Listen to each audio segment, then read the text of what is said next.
MCAT office hours. It is Tuesday, December 9th, 12/9/25. You know what that means, Petros? I don't know what that means. It just means it's Okay, Tuesday. like, did I miss a day? I'm like doing some Taylor Swift numerology in my head, going, what's 12 plus 9 is 21, plus 25 is 46. I don't know what that means. Although that is pretty close to how old I am.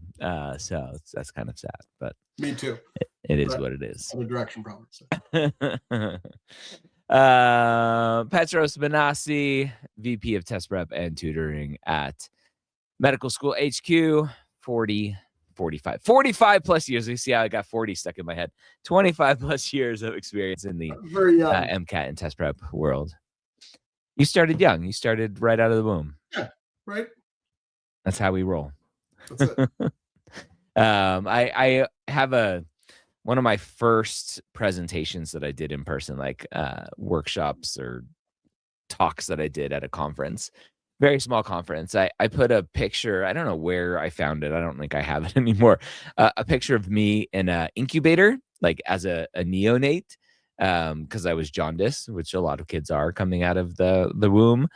And so I put that up going, I knew then, based on the wonderful care that was given to me, that I was going to be a doctor. I've always wanted to become a doctor from the minute I was born.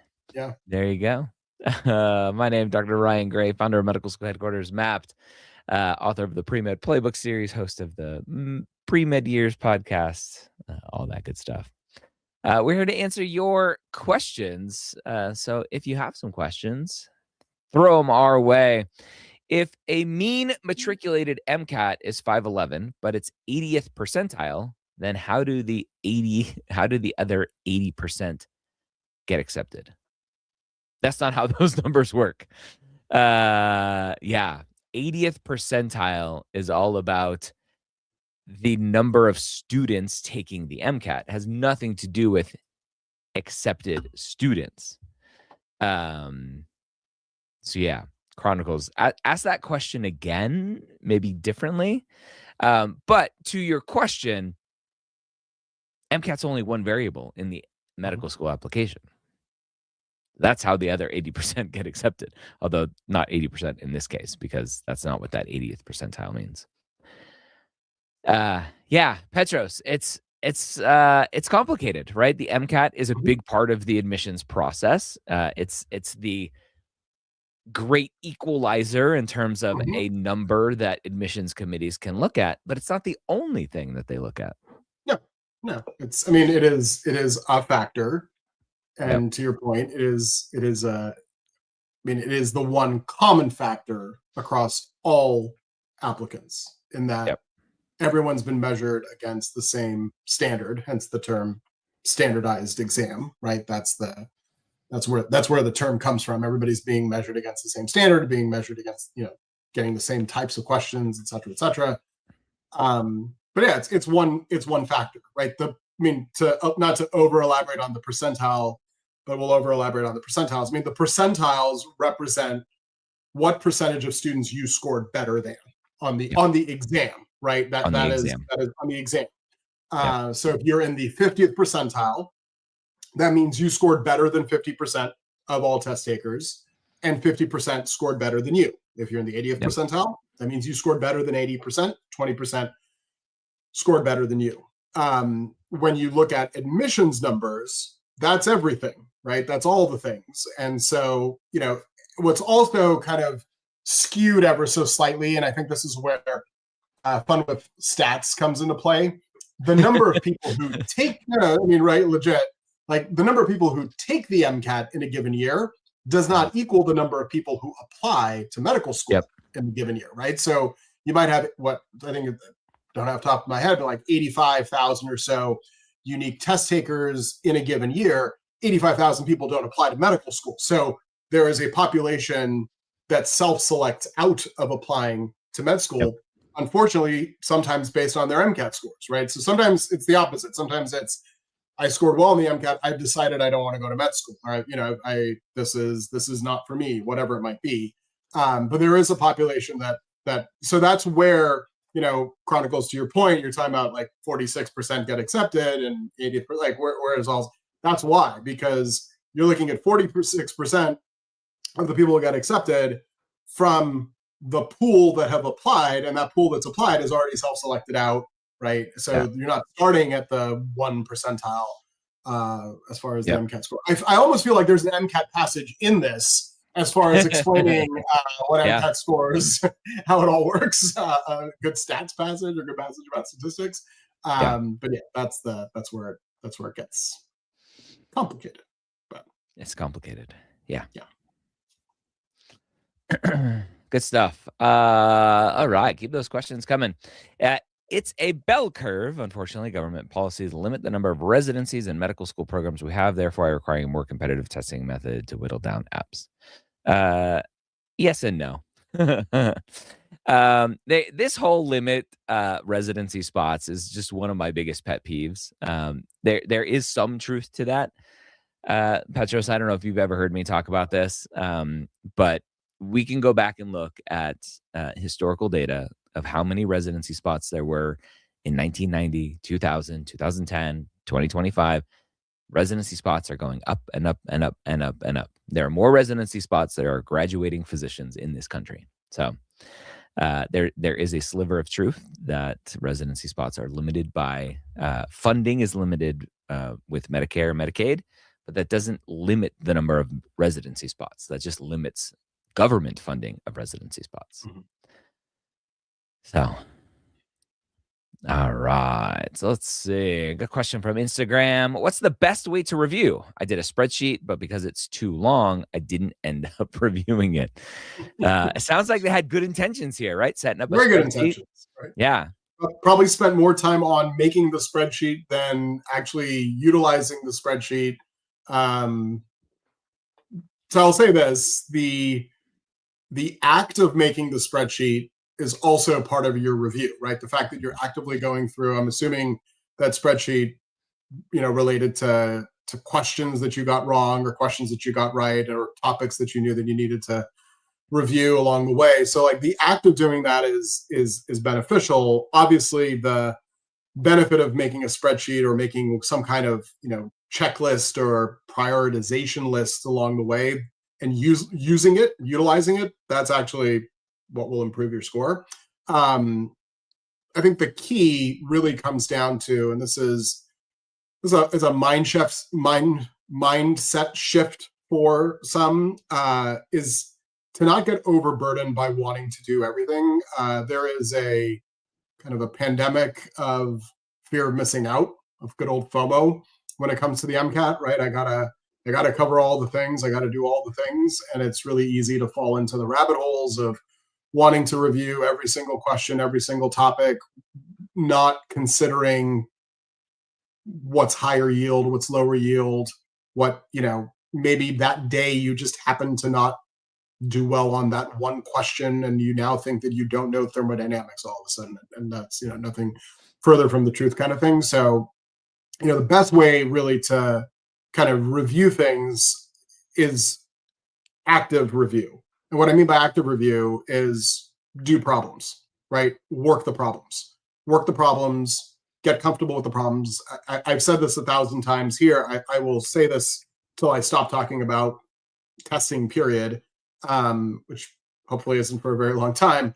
That it's not about what you know; it's about how well you're able to apply what you know, and that's where you get the point. So I have this conversation all the time with students. It's, something to the effect of, I did all this Anki review and I know my content. Great, good for you, right? And that's literally my response, not in a condescending way, but in a, okay, you know the content. Can you use the content? Have you practiced using the content in the actual setting that it's going to be used? And it's the there's a really like just bad joke about a mathematician, an engineer, and a chemist, or insert 3 scientists into it. And bottom line is, the punchline is, one of them just sits there and says, I know the answer, but doesn't do anything with the information kind of thing. So it's not good enough just to know stuff. It's know how to apply it, right? Know how to put it into practice. So as far as what's the best way to review, practice problems, use the outcomes, the performance, your performance on the practice problems to dictate what you need to go back to and what you don't need to go back to. And then cross things off the list. Be like, all right, I'm consistently performing at 80, 90% on a given, topic area or content area. It's time for me to move on. We naturally feel better about ourselves when we do things that we're good at. So we want to keep doing them. That's not true for the MCAT. That's true for everything in life, right? So if you're good at something, you'll just want to keep doing more of that. That's why, athletes play whatever sport it is that professional athletes are professional athletes in whatever sport it is they are playing in, because they were good at baseball or they were good at basketball or they were good at tennis. So they kept doing more of that. And that's fine. But the way that they get better is by working on what they're not good at within that discipline. So that's what you're doing here, right? You're good at the sciences. You're good at taking care of people. You have a desire to do so. You have to keep working on that as you're going through. So that'd be my list to you. There you go. Good luck. Keep crushing. Another one from Instagram. Is it okay to take the MCAT without all of the prereqs completed? And if so, which prereqs can I put on hold and still do? I'll fix the grammar well on the MCAT. You're that person. I'm that person. I believe you meant to say how well, I common question. Very, very common question. I won't answer this with a binary yes or no, because every school has different or covers different topics in different courses, right? So like in theory, if you take general chemistry 1 and 2, you should be covered for the general chemistry that is on the MCAT. But it might be that at your school, they cover, 80% of the general chemistry that's on the MCAT in general chemistry 1, for instance. So generally speaking, my recommendation is don't go and take the MCAT without all the prereqs, and do the thing where you say, I haven't taken biochemistry, I haven't taken physics 2, I'm just going to self-study that stuff and I'll be fine on the MCAT. Like, that's not a great plan of attack. So I'll put it this way. You cannot compromise taking biochemistry, because biochemistry requires a biology background from the general bio courses, as well as the chemistry background from both GChem and OChem, or Gen Chem and Orgo, depending on which abbreviation it is that you use. So that sequence is not, I don't think that one is really, you shouldn't try to compromise that. That being said, you could probably get away with it if you're testing a little bit later in your term and you've covered most of the stuff and there's maybe just a few things that haven't been covered. Like, that's fine. Physics 2 is another big one that a lot of students will not have taken by the time they're going to go take the MCAT. So that one, you could potentially work around some of the topics because they're smaller, they're lower yield. Physics 1, so basically mechanics, work, torque, all those things. That stuff you need to know.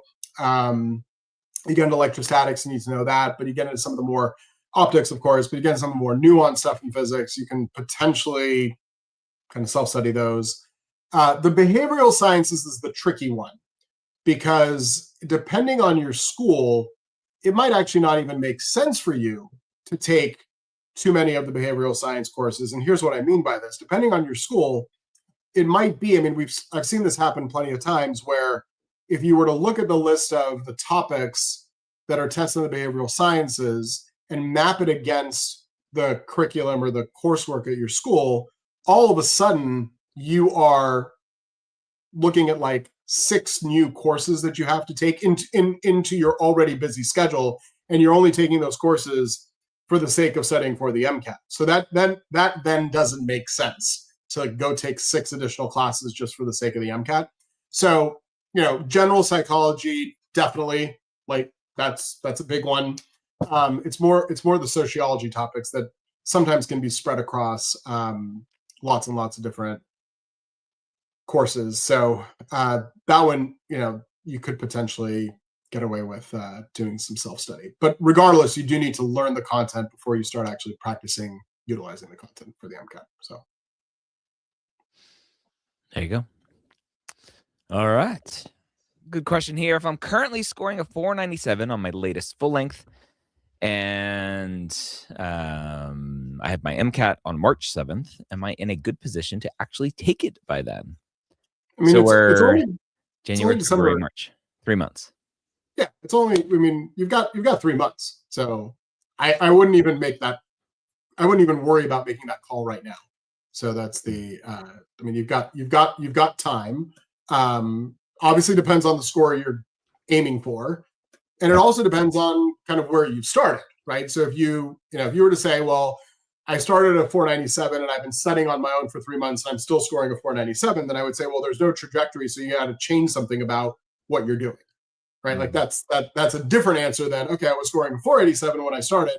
Now 2 months later, I'm at a 497. I'd say, okay, well, keep going. You've got trajectory, right? So you've got momentum, and it's a matter of now, again, building on that and figuring out what efficiencies you can build in, what mentoring and coaching you can get in order to get yourself to the next level. So that's the that's kind of where you're at right now. But you're 3 months away is what it is. So it's still a little bit early, I think, to make a call.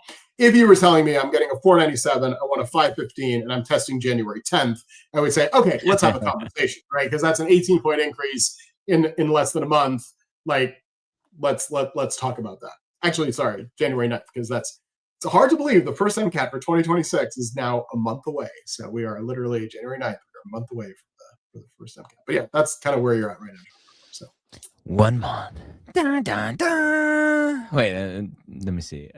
Do I have? Do you have the sound? Wait.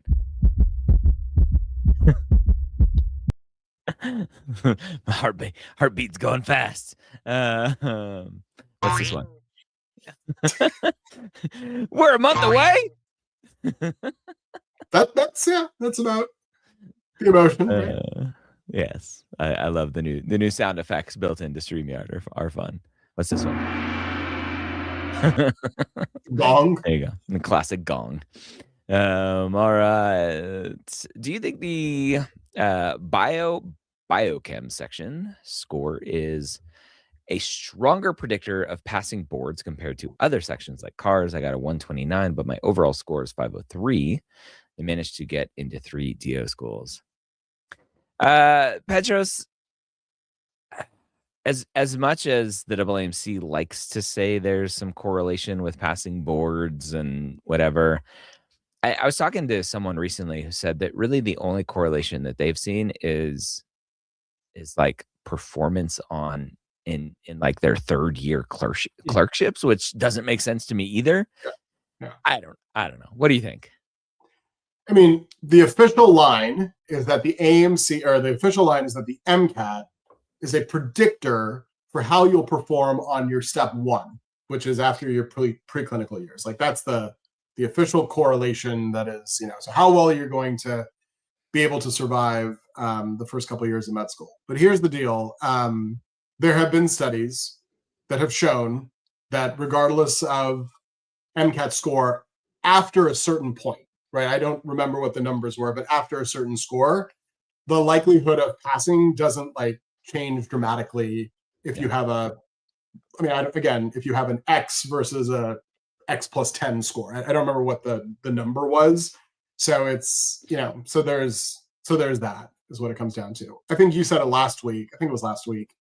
You're going to go to med school and they're going to teach you how to become a doctor, but they're also going to teach you how to do well on the boards, right? I mean, the tell me if I'm wrong. I'm not a med school myself, but the goal of a med school is to make doctors. They're not going to like put you through med school and then like try to not help you get to becoming a doctor. So that's how I wouldn't think. So, I wouldn't look too much into the scores. I mean, really, the scores are used by the schools to see if you're going to be a good fit for them as part of the application, right? So that's the big take-home message. It is a component of your application and helps them compare your performance against the other people that are also applying. So, yeah. All right. I do want to answer correlational analysis question at some point, but this one? do right now. Yeah. The I didn't even know. tile in percentile, here's your like language lesson for the day. It comes from illis, which effectively means capacity. It's Latin. I took 4 years Latin in high school. That's it. So, all right. Yeah. Leo, do schools take into consideration MCAT GPA scored while working full-time pharmacy tech? Yeah, so they can definitely they can see it all, and the schools that choose to take that into account, they will. My answer always to that, Petros, is that's not something in your control, so don't worry about it. Do what you can do. Score what you can score. Yep. Do you think a 496 to 503 to 499 to 517 looks crazy on an application? They finally figured it out. Lauren crushed it. Congrats, Lauren. Yeah. I don't see this often where someone like it just like a light switch clicks for them for whatever reason. Maybe they just never tried hard and they took it 3 times going, oh, I'll just take it again. I'll take it again. I'll take it again. Okay, fine. I'll finally try. And then they're like, oh, here's how you do it. What's the craziest number of MCATs attempts that you've seen prior to the 7 being the max? The max? I think it was like 5 or 6. So it wasn't even, that's why when they came out with the 7 as being the max, I was like, all right, I have spoken to a couple of students this past year who would be on their 7th attempt. So Yeah. so yes, that is that. I don't want to, I'm not going to disagree with you on the statement, but I've seen a lot of MCAT scores and I've seen a lot of MCAT students through the years. If the score is hovering in a certain place, that's usually an indicator that it's not that you weren't trying, but you weren't trying or doing the right things for you to make that improvement, right? To see that kind of, to break through whatever that sound barrier was that's there. So, I see it as a moment of, okay, I did it once. That's the 496. I worked hard and got a 7-point improvement, which is not an easy feat. It gets a little harder in the middle of the curve because you have to get more questions right to start to get over the hump, if you will. And then the dip is more likely. Again, wasn't in your head, Lauren, so I don't know if this is exactly what happened, but like the dip is not actually that much of a dip because it's only like 3 or 4 points, right? In terms of the direction, but it's also probably a settlement of like, okay, I'm going to just, I improved the first time, so I'm going to keep doing those things, and I should see more of an improvement. And then the 4th time is, tell me, 18-point increase. That's like light bulbs going off, right? That is, all right, now this is all, all the things are working the way that I want them to work. We see this in lots of places, not just, the MCAT. We see this even in our own kind of performance in doing things, right? We struggle, and then there's this improvement. And it's also sometimes just linked to when you're being assessed. I go back to this a lot. Score improvement on the MCAT is not linear. It's not a perfectly straight line. It happens in plateaus. It's kind of like increase, plateau, increase, plateau. But what's hard about it is you're not constantly being assessed, meaning you're not taking a full-length exam every day. So if you happen to take a full length at times when you're still in a plateau, then it might just be that you're still in the plateau and the score shows as being very similar, and you think you're not actually improving. You just haven't overcome whatever that, it's like a phase change. We haven't overcome the phase change. Actually, literally, that's what it is, right? I haven't absorbed enough energy to overcome. No, students love this because in a phase change, you've got this period of time where you're just putting heat into the system, but the temperature is staying exactly the same. But then all of a sudden, the temperature starts to go up, and so that's but it's just a matter of when you're actually taking the measurements. It's easier in a phase change because you stick the thermometer in the bucket of water or whatever that you're boiling. You don't do that on the MCAT. You don't take a full length every day. So that's you gain enough. You got to gain that latent energy. Exactly. You got to overcome and all those bonds, start breaking them apart and start seeing that happen. So that's it. Yeah. I was watching a very interesting video. You might nerd out on it. It was good.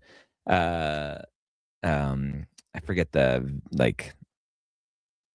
person, the channel. It's a very popular channel, but I was watching it, and it was all about how the like super special alloy that they use in the turbine blades in airplane engines, jet engines, have to withstand heats that are greater than the actual melting point of the metal, and how they do that and how it happens. And it's really cool. Yeah. Going through that phase change, getting heated up and nothing happening. Nothing happening. All right. Good questions. Keep them coming. I'm a 41-year-old physician assistant looking to start a 2-year post-bac pre-med cert program to then sit for the MCAT by the end of 2027. Any optimal MCAT study resources and study time frame? This really is a question for anyone in any situation, right? Whether it's end of 2027, beginning of 2028, whatever they're looking for in terms of time frame. What does that general conversation look like for, hey, Petros, when do I need to start studying and what should I look at?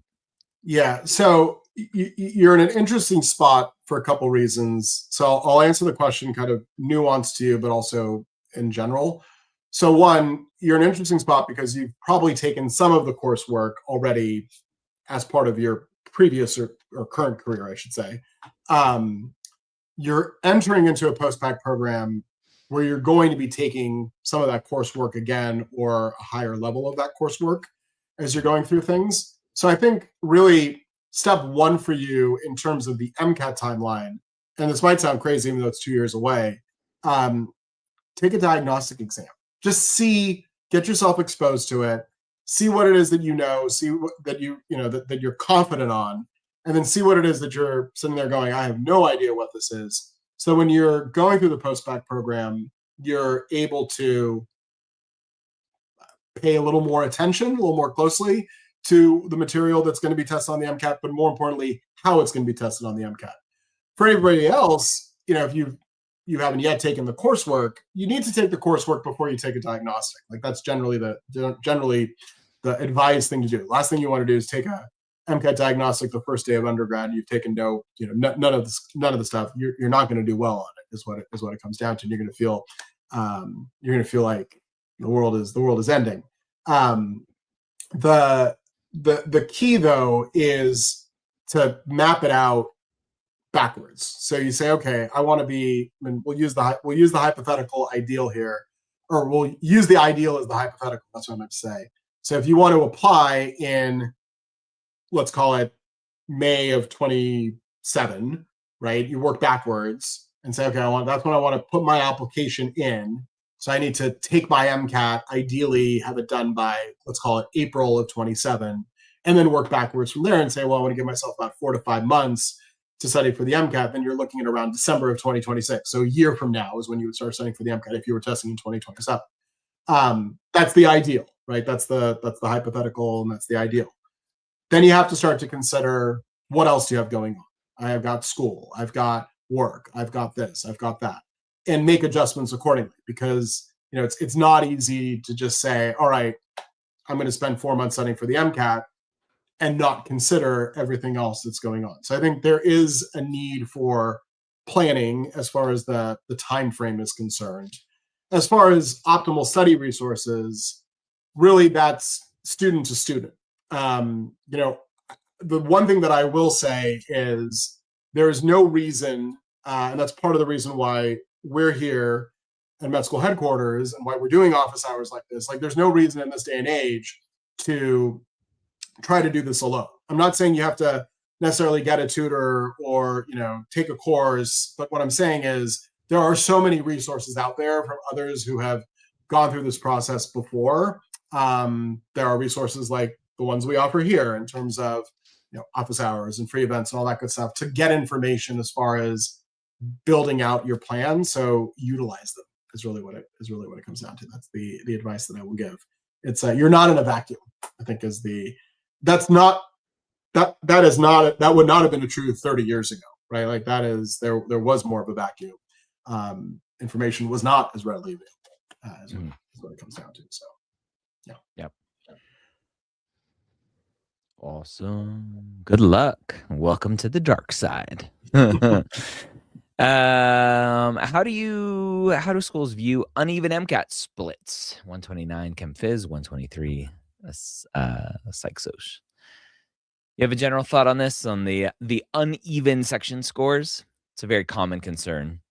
Yeah, it's a common concern. I think it varies though, and let me justify what I mean by this. So if there's 3 sections that are all about the same, and there's one that's considerably higher or considerably lower, is different than if there are 2 that are, one's 2 are really high, 2 are really low, or relatively there's a big difference, versus the final flip, which is that they're like 3 low, or which one did I say first? 3 high and 1 low, right? So it's there's that unevenness as far as the splits is there. But quite frankly, there's a reason why schools, and again, this is not from the admission side, just from the kind of the number side, there's a reason why the scores are reported as section scores and as overall scores, right? So, a 500 and a 500 are not necessarily made in the same way.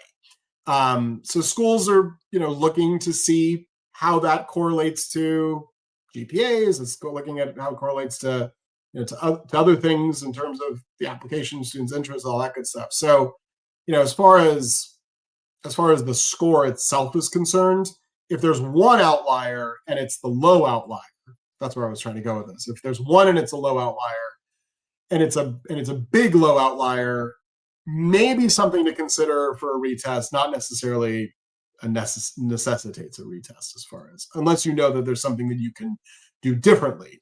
Sometimes, especially with, I've seen this with the psych social a lot, the psych soc, because of what we talked about earlier, actually, that maybe not having done all the coursework, can tend to be a little bit lower, and there's just more opportunity in that section. So maybe it is worth resetting. But if you're not going to be able to do anything really different, then it's not in your interest to necessarily invest too much time retesting. So okay.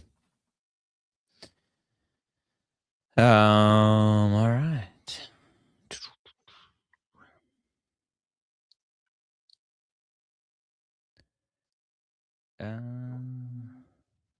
Why don't my prereq bio courses cover any of the anatomy in the Kaplan bio textbook? Is that normal? Because anatomy is not bio? Yeah, so I would talk to you. Well, I mean, so the MCAT, the anatomy that's tested on the MCAT is systems, right? Organ systems, as far as understanding like how the digestive system works and how muscles work and how the kidneys work and all that good stuff. It's not anatomy per se, right? So that's there. I would say check with your school, to see what maybe they're missing as far as systems, or maybe there's a course that you were supposed to take that you didn't take, or that you didn't have to take for your major, but you need to take as far as the MCAT is concerned. So that would be my take there. Yeah. But the best source of truth, though, is to go to the AMC website. Yep. And go to their outline for what is tested on the MCAT. They are, kudos to the AMC. They are the most transparent of any of the test makers out there. And I've, been involved in this for a long time, and I've worked in the other ones too. Like, they are the most transparent as far as, here's what we're going to test you on. And if they're going to add something or take something away, they are very good about saying, we are no longer going to be testing this, right? So, and vice versa. So something to, that would be the source of truth that I would go to. Yeah. Okay. That is the source. None of the organ systems are in your Bio 1 or Bio 2 classes. Yeah, I would. I'm not going to ask you to publicly tell us what school you're at, but I would love to know, because that's the.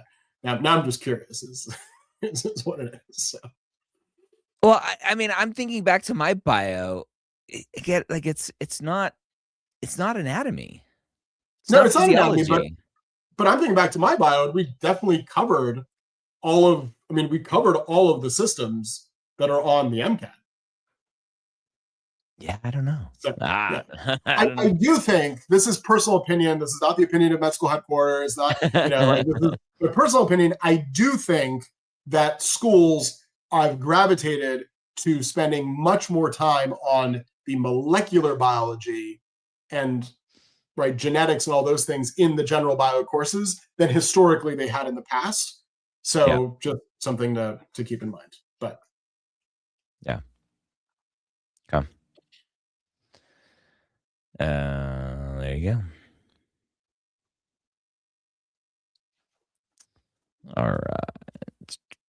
I did want to comment on, was it Yojo Mojo's note as far as getting comfortable with reading scientific journals? Like, that is definitely good advice. Like, so whoever gave you that advice, or if you just did that on your own, kudos. Like, that is a very good thing to do. Just getting comfortable reading science. That's not a textbook, right? Reading science, because scientific journals require you to interpret things and to read into graphs and read into statistics and make interpretations as you're going through. So definitely a good thing to do. Even if you don't necessarily understand all of it, that's fine, right? Like, it's not, it's the act of getting comfortable with that is definitely a good bit of advice. So yeah, thank whoever told you that, because if you came up with it on your own, then good job thinking correctly. So okay.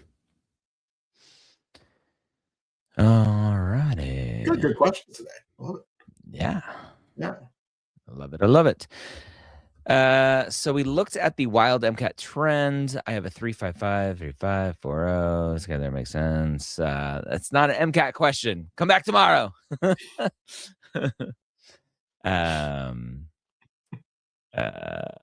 Keep them coming. All right. Let's see. 7 Sigma journals, blah, blah, blah. Let me check over on Instagram.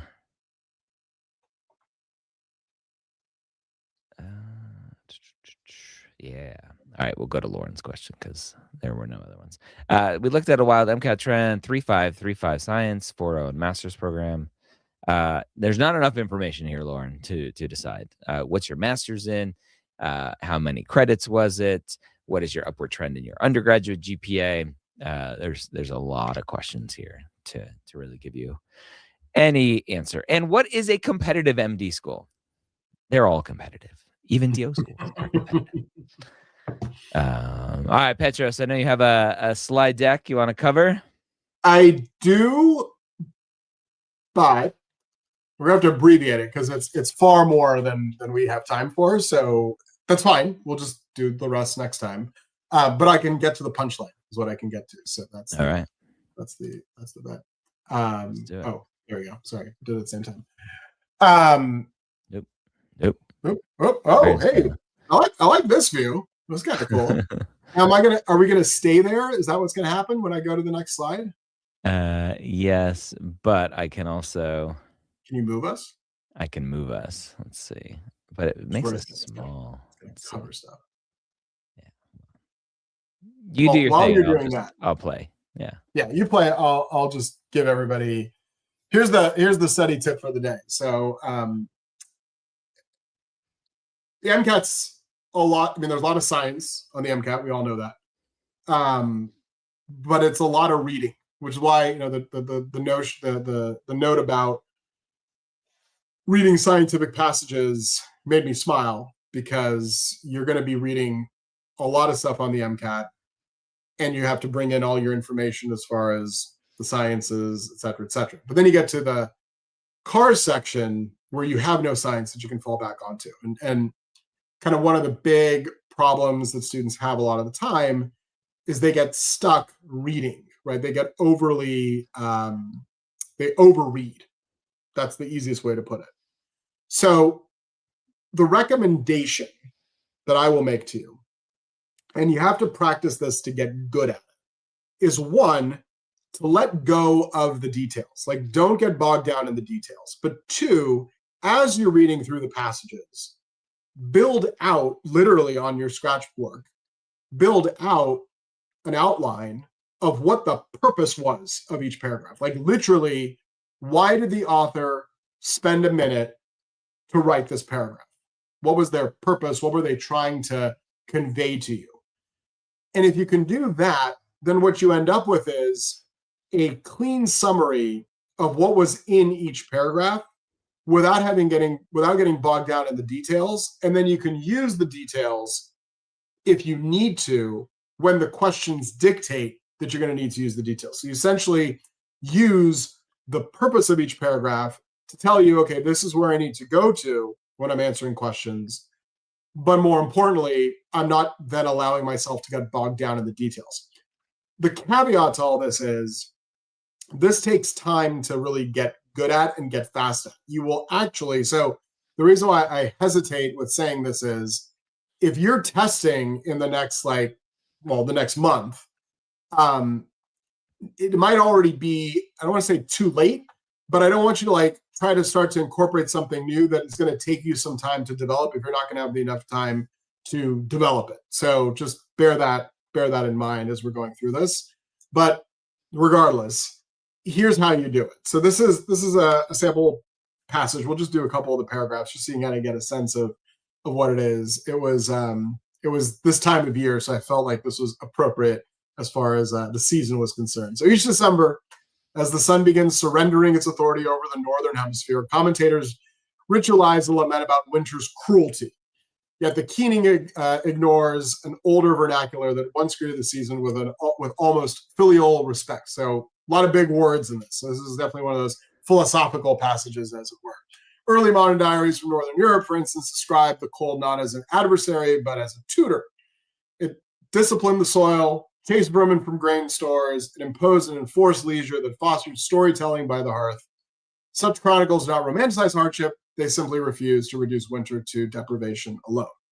So if you look at the paragraph, there are a lot of big words, right? A lot of things to get bogged down in. You're sitting there going we've got the cold isn't an adversary, it's a tutor, and this is what it taught us, right? So here's this kind of idealized teaching of what the cold has taught us, that the vermin weren't in the grain stores because probably back then in old Europe, the grain stores were very important because you didn't want the vermin in there because they were going to eat up all the grain and you didn't have it. And an enforced leisure because you could sit around by the fire and tell your story. So it's almost this kind of Norman Rockwellian picture of the winter time that's being painted here. But there's a lot of fluff. I mean, I'm going to straight talk this thing, right? There's a lot of excess information in here for a very, very simple point.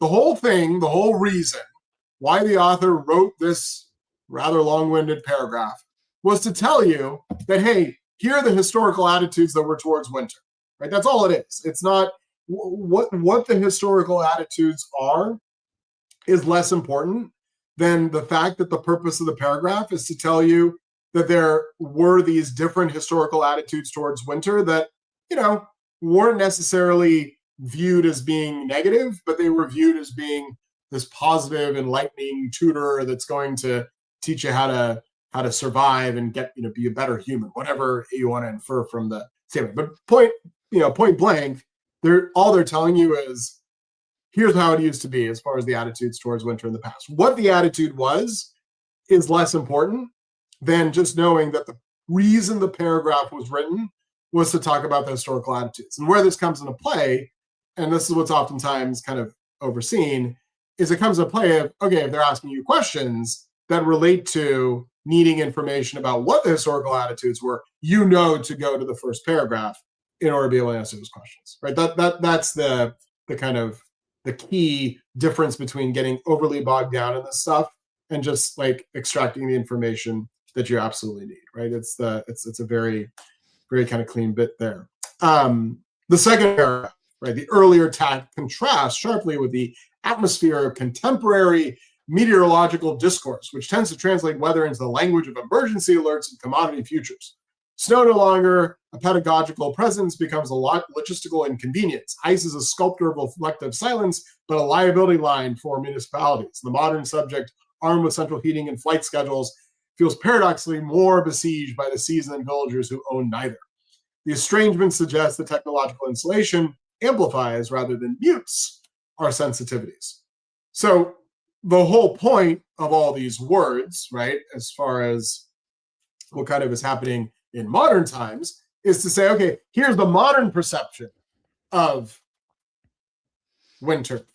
So immediately, as soon as you see this setup where they have the historical attitude towards winter, the modern attitudes or perceptions towards winter, you now actually have identified a very classic MCAT structure for passages. And so this is the big punchline for the day. The big classic structure is they're going to present one side of the story and then give you the alternative side, and it's the contrast. The MCAT loves the contrast. As soon as you see, so write this down, don't forget this, as soon as you see that there is some type of contrast that is going to be coming through, all that means is there are going to be questions about the contrast. So then you can be on your tippy toes about those contrasts that are going to be occurring. So that's kind of the big thing to look at here as far as today is concerned, is recognizing when there are going to be all these little details that are thrown in there, but more importantly, start to look for patterns as far as the argument is concerned. I won't read the third and the fourth paragraph for you, but this is what the outline looks like. So, what was said is less important than what you're about to see here. So we have the historical attitude towards winter, the modern, and then the third and fourth paragraph start to do that setup, right? So there's this seasonality is both a natural phenomenon and a cultural construction. And then they show you the consequences of the modern detachment from winter. Here's the classic structure. And so this is kind of what I want you to take away here as well, is you've got the setup for the contrast in the first two paragraphs, and then the third and fourth paragraphs expand on that contrast. They say, okay, now that we've shown you the contrast, let us expand on this to drive home our main point. And the main point that they're trying to make is really the first line that I wrote out here as far as the summary, to argue that modern society has become estranged from winter, right? Modern society is, has kind of removed themselves and now they're not able to actually learn anymore like the people used to way back in the day, right? That's the whole point that they're making. This is classic structure. Well, they'll set up something in the past, set up A, contrast with B, drive their point home to show that the original was better than the new. And that's the very kind of common MCAT passage structure from that perspective. So there's your lesson, or there's your thought for the day. There's the thought for the day. Insight for the day. Love it. Keep them coming. Here's a question. How do you think the new MCAT has changed from when it first came out to now? So the new MCAT, for those who don't know, April 2015 was the first iteration of the quote-unquote new MCAT, also known as the 2015 MCAT. Small changes, big changes. Have we seen any big shifts? Okay, so I will tell you, if you want the full history lesson, that'll be another office hour. On another day, we can have get a little fireside chat around the hearth, and right, we can all sip our eggnog and we can talk about it. No, so when the MCAT went through its major revision and launched in April of 2015, there were a lot of question marks that the AMC themselves, I think, had, right, of the validity of the exam, which they did a whole bunch of validity studies in the lead up to the exam. There was actually an experimental section on the old MCAT that students would take so that they could start to validate the new structure of the exam, et cetera, et cetera. But like anything, version 1 is not going to be as great as version 2 or 3 or 4. And the way I like to answer this question, is I actually get this question a lot, is it's kind of like your phone. So I'll use Apple as the example. When the first iPhone came out back in 2007, it was a leap forward in terms of what cell phones look like at the time, but in no way was it as great and useful as it is today. right? Which is now however many years, like 2007, I think. So like we're looking at 19 years or so since that, since that was released. But in the first couple of years, as they were updating the product, you saw some bigger changes that were happening between whatever it was, like iPhone 3G and whatever, whatever the names were that they came out with at the time. But then over time, it just became subtle little changes and subtle little improvements. So as far as the question here in terms of the MCAT, has it changed since it came out? Yes, it has. It has gotten to become a better exam in that it is more validated, and they've gotten better at writing the exam and putting the exam together. There were also some topic areas, some content areas that they removed, that they had kind of brought in, and they said, we're going to see if we're going to test this. And they removed them, and there were some that maybe had gotten ignored a little bit, and they brought them a little bit more front and center. Mm-hmm. But where I'll go with this, so Marco, I love the question, and we could talk about it, forever. So yes, it has changed, it's evolved, but the reality is, for you, it doesn't actually matter, right? This is kind of the point, the focus I want you. It doesn't matter whether or not it has changed per se, because you're not taking whatever the older version of the new MCAT was. You're going to take the current version of the MCAT. So that's kind of the important thing. Now, if it's related to materials that you're utilizing, obviously get materials that are a little bit more up to date. You don't want materials that are from 2014 or 2015. This is actually why I even say in the AMC resources, if you get the MCAT bundle, there is a AMC full-length exam that's called the sample test, and it's unscored. That test was released in 2014. So it's more than 10 years old, and it has not been updated, and they don't give you a score. And the reason why that test was called the sample test was they needed to have a sample for what the new test was going to look like for students that were going to be testing. But because they hadn't kind of finalized the scaling of the new test, they didn't assign a score to it. So it's still available. It's good practice as far as questions, but I wouldn't utilize it as like, a core study item for you. Yeah. Stuff. Question about UWorld. Do you view UWorld as a form of content review too, if you haven't taken some prereqs in a few years? So let's remove UWorld and just Q-based in general. Questions. Yeah. So I mean, do we view questions as a form of content review? Yes, in that you will do questions, and your performance on those questions will dictate what level of content review you need to go back and do. So that's the answer, right? Is that if you use questions to help you gauge what content it is that you need to review and at what level you need to review it, then yes, it is content review. Is it content review in the purest sense of the term? Content review, let me just tell you what content review is in the purest sense. Content review in the purest sense of the term is me going, okay, everybody, the ideal gas law is PV equals nRT. P stands for pressure, V stands for volume, N stands for that. That is what content review is. If you do that for your MCAT prep, that's not going to be your recipe for success, right? The recipe for success is, okay, I remember that it's PV equals nRT. Let me do 10 problems to practice solving for PV equals nRT. Yeah. And I think this is unfortunately what a lot of students do is they go to the question bank, they do questions, they review the question, they look at the explanations, whether it's from UWorld or AAMC or whoever it is, and that is their content review. They don't then go back to the books or back to the actual content to dive in more. To learn it, or to review it. Yeah. So that is merely your launching point for the content. Yeah. Don't do that. All right, friends. I mean, you can do that. You can. It's not advised. You can. Don't recommend. You may do that. But. Yes. No, we ban you. You're not allowed to do that.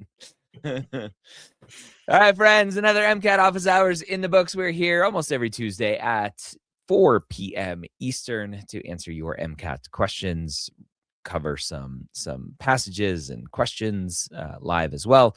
So think of this as your free hour of MCAT prep as you are in the season of MCAT. So come hang out with us. Tell your friends about us. Tell your advisors about us. We're here almost every week. Again, Tuesdays, 4 p.m. Eastern.